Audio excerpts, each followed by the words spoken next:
Happy Friday here on the Scarlet Faithful podcast. I'm Aaron Brightman. Wanted to touch on football today.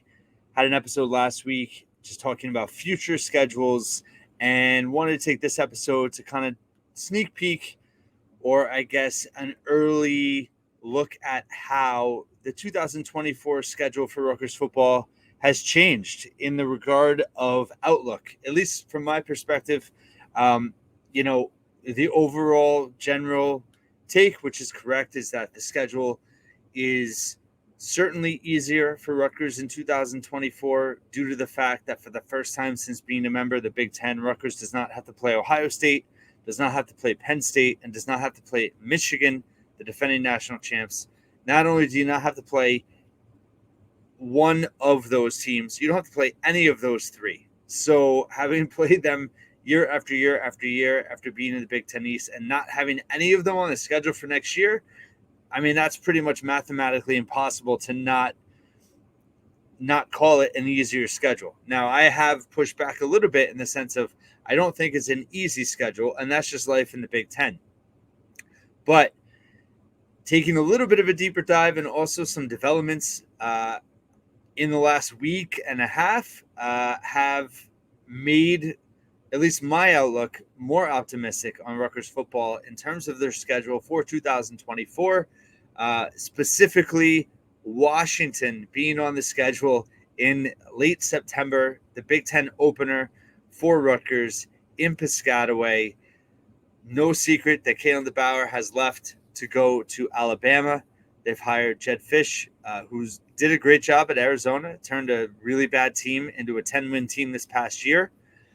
But they are a week and a half, 10 days, 11 days removed from the national title game and their loss to Michigan, to now having 14 offensive players on its two deep from that game. And I believe every starter in the national title game now departed for next season, which is just wild.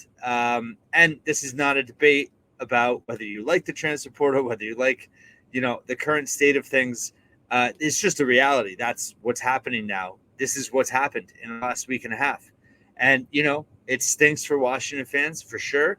I don't even fully understand why you would automatically enter the portal without talking to the new coach, but that's near here, they're there. The point is that Washington is in full rebuild mode. Now, they have a Power 5 coach coming in who's proven. They have pretty good alumni support. I think their NIL is pretty decent. So they're certainly not going to be as bad as they look on paper today, January 19th. But certainly that game on the Rutgers schedule in late September, and again, timing seems pretty good, right? People say or kind of discredit for whatever reason the fact that, Rutgers beat Northwestern and Virginia Tech in September in 2023, and that they were lucky because if they played them in November, they would have lost. Well, who knows? But the fact is, it was good timing with Northwestern, that season opener, based on all the turmoil they went through in the offseason with the firing of Pat Fitzgerald. And then Virginia Tech, was a team that was rebuilding that just got better as the year went on. Rutgers caught Jones in his first start. But that's football. That's life. That's how things work. And it does look today that playing Washington in that Big Ten opener is definitely, not only is it a more winnable game now, all things staying kind of, with Rutgers having so many starters back, there's a good chance Rutgers is going to be favored in that game. And that's the bigger point in terms of looking at the schedule. If you look at 23, and part of this I'm laughing because I've been looking at all too early power rankings for 24. And there's a couple sites out there I tweeted about the Spartan Wire. I didn't link the article. I wouldn't recommend reading it, but out of 18 teams in the Big Ten, they put Rutgers 17th in the power rankings. It was a very, very, very, very salty take. You could tell that the Michigan State writer still burned about losing that comeback. And said Rutgers got lucky in 23 And, they have a much harder road in 24. And I was already planning to do this episode. I was actually researching power rankings for this episode. And I read that. And it's just not really based in reality, because if you think about it, there were 5 games of the 6 games Rutgers lost in 2023. You could look on paper before the season and basically chalk up 5 of them: Ohio State, Penn State, Michigan, Wisconsin, and also at Iowa. Again, the Iowa game was Iowa and Wisconsin turned out to be very disappointing. We thought they had a better shot to win than they did once the season got going, but still, on paper and even during the season, I mean, they were underdogs. You couldn't expect them to win those games. So losses in those games were, to be expected. The Maryland game is the one game I guess you could point to and say, well, Rutgers could win that game, although they lost to Maryland 37-0 the year before, and Maryland had pretty much everybody coming back. So, and that, so if you look at that, right, that's the way the 2023 schedule was, and every toss-up or winnable game, Rutgers won. Now, that is a little bit rare, right? That doesn't always happen, but still, there were 5 pretty much surefire losses on the schedule going into the season, and Rutgers lost them all, but they also won all the games that they were either favored to, where they were favored in, and would be considered, matchup or toss-up games. Looking at 24, they have Howard and Akron at home to start the season. So obviously going to be favored and expected to win those games. Then you're at Virginia Tech on September 21st. I think that's definitely a game Rutgers could be underdogs in. I think it's going to be a very difficult game. But it's not, impossible for them to win that game by no means. I mean, they just dismantled Virginia Tech this past year. Jones is going to be fully cemented as a starter. Certainly Brent Pry has some momentum there now. Virginia Tech's always a very tough place to play. So I've been looking at that game for a while and thinking that's going to be a very difficult game. But it's not like going to the big house. It's not the same thing. Then you have Washington at home. Then you're at Nebraska, right? Not an easy environment. Rutgers has never won there. Year 2 of Matt Rule. They're certainly reloading. They should be underdogs in that game. Not impossible. I don't look at that game as tough for going into Iowa, Ohio State, or Penn State, or any of those environments. So, hard, yes. If is that your toughest road game? Virginia Tech, Nebraska. Let's see the other road games. At USC, tough. At Maryland, at Michigan State. So those are your 5 road games. Michigan State's reloading. They hired Jonathan Smith from Oregon State. He's been killing it in the portal. Listen, whether you like it or not, Michigan State's going to be a lot better. End of the season, I mean, that's going to be a tough game. Not to say that Rutgers can't win that game. That's not an impossible game, but it will be tougher. At Maryland, Rutgers has gotten their clock cleaned by Maryland the last few years, so that's going to be a tough game, but Maryland is reloading too. So, who they replace at quarterback and all that, there's a lot to be determined there. And then you're at USC, obviously going to be tough. USC is not, the USC that we've come to know for many, many years, but listen, they're still loaded with 4 and 5 stars. So maybe that's the toughest road game next season than at Nebraska and at Virginia Tech. So those are 5 road games. Can they win one of them? Can they win 2 of them? It's certainly not ridiculous to think that they can.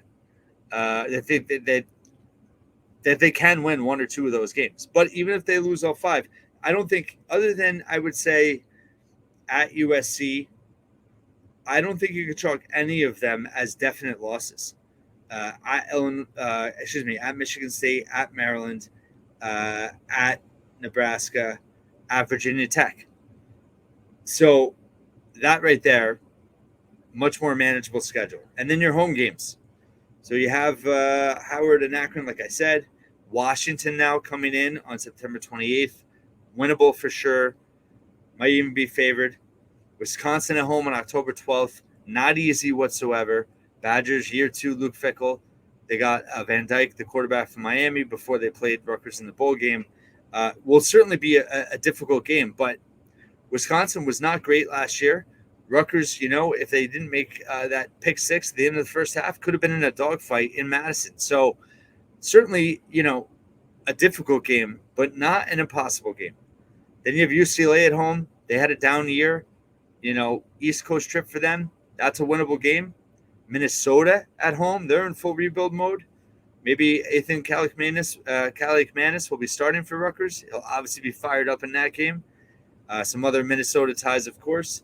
And then Illinois at home, who's kind of in a rebuild mode as well. So as of today, you're going to be favored against Illinois. You'll be favored against Minnesota. You might be favored against UCLA. Probably not favored against Wisconsin. But is it a toss-up game? Maybe, a touchdown underdog. I don't know.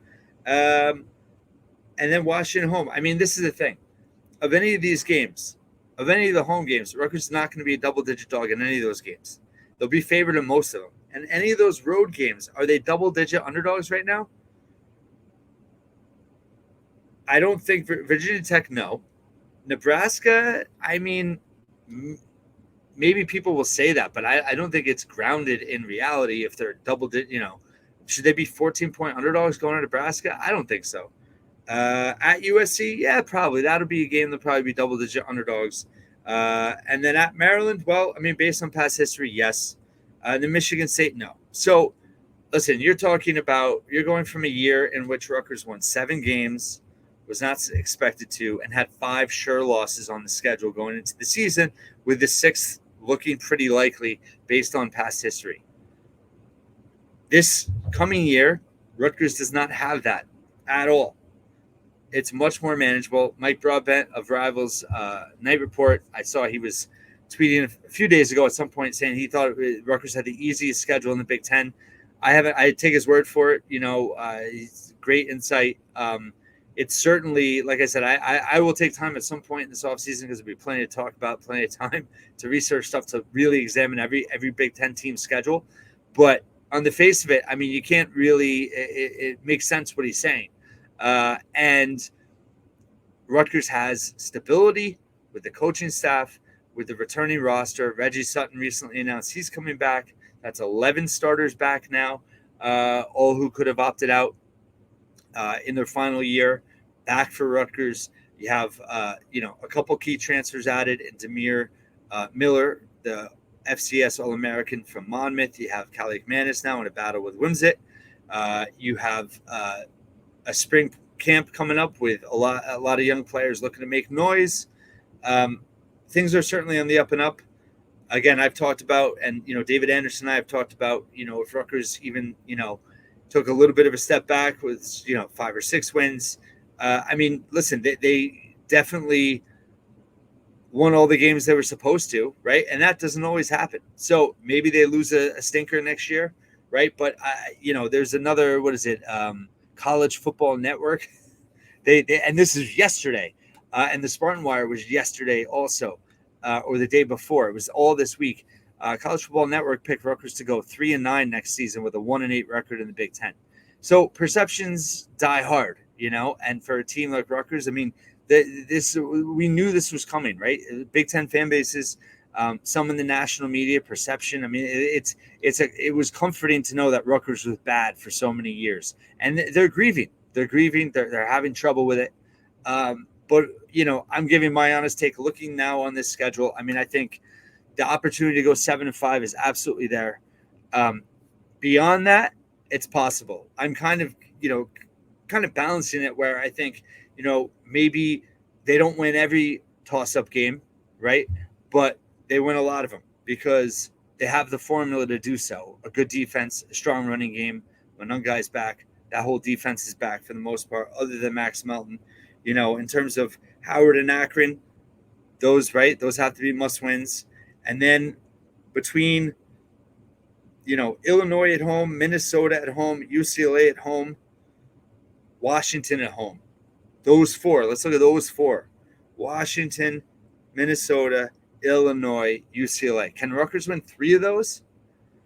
The thing about 2023 that was also big for Rutgers is that they were very good at home after being very bad at home for a long time. They beat Northwestern. They beat Virginia Tech. They beat Temple. They beat Wagner. They beat Michigan State. They played Ohio State very, very, very tough. And they got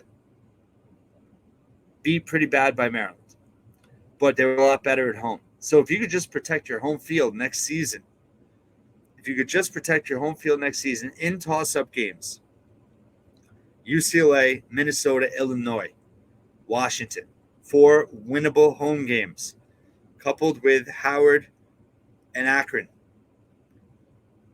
Now, those are 6. You have Wisconsin at home as well. That's probably, I would say, I'm going to call that their toughest home game. And then the road, is certainly not easy, but it's not impossible. It's not impossible. Could they steal one in East Lansing at the end of the year? Injuries will obviously be a factor in the end of the season. At Maryland, who knows what they're going to look like at that point? That's in November. USC is daunting, but not impossible. Nebraska will be challenging. And at Virginia Tech will be challenging. But the path to 7 wins is certainly there. Beyond that, sure, anything's possible, but I think that 6 to 7 regular season wins is absolutely on the table. And Washington now, 14 starters, 14 in the 2 deep leaving, including their All-American freshman center now. I mean, it wasn't just older guys on Washington. They're losing all that, all their top 5 receivers are losing. That's going to be a real juicy matchup now. They're certainly going to reload, but Rutgers has real opportunity now to win that game. And listen, one swing game like that can really change the trajectory of a season, and that coming early in the season is big. So just wanted to share some thoughts on the 24 schedule. Plenty more this offseason. I'm going to have David Anderson on early next week to talk football. And I think that year 5, Greg Schiano, from year 4, they have a real momentum in multiple ways now. And the recruiting trail, they're doing I think, a smart and admirable job in the portal. We know they can't compete with everybody in terms of NIL, but they've already added 2, I think, solid pieces. They're going to look to add more. I think you need to get an impact tight end. And then you have, they're looking to replace Corey Heatherman at linebacker in terms of coaching staff. Otherwise, everyone's back. Stability there. You have 11 returning starters, fifth-year seniors, all coming back. There's a lot to be optimistic about this program, and the schedule is also a reason for optimism. Don't let the outside noise bother you. Just relish in the fact that Rutgers is on the rise, and a lot of people can't deal with that. Thanks for listening and watching this episode of the Scarlet Faithful podcast once again.